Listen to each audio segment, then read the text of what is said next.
Andrea, Lincolnshire's mayor, wants to scrap them. Tell us why. Look, this is about literacy and numeracy. I mean, 8.5 million people in the UK, they struggle to read or write, and that's a stain on our society. It's especially prevalent in poorer areas where you've got cycles of adults not being able to read and write. And it also affects job prospects. And so what I said, £1 million goes to teaching English as a foreign language in Lincolnshire. And I said this should be a fairer system where we also capture the Lincolnshire, the British people.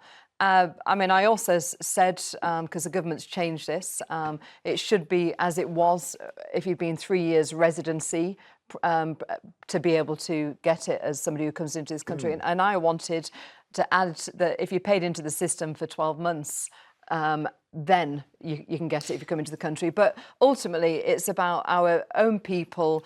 Quite often they're neglected, especially white working class boys are neglected and behind educationally. And I want to help them. Well, what do you think? So it's moving money away from people you might call foreigners and moving it to Brits. Yeah, but you're stealing from Peter to give to Paul. You're stealing from one group of poor, disadvantaged people because you think another one deserves it. Why can't you work hard to find more money, to find money from elsewhere where there's wastage, corruption and loss?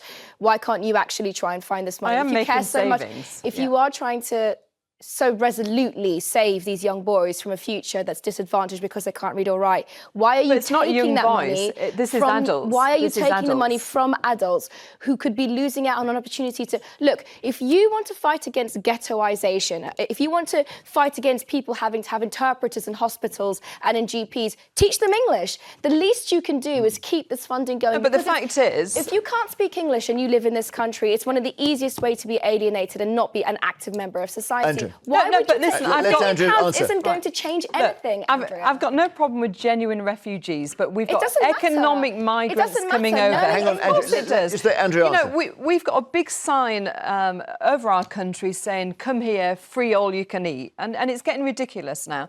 And the British people are suffering. I mean, look, most of the people you see coming over on the boats, the young men, they've got iPhones. My little one does language apps on the phone, which don't cost anything. If people really want to come to this country and learn the language, you can use an app. If I was going to another country, out of respect, I'd want to learn the language. When you would be the person taking that away from them.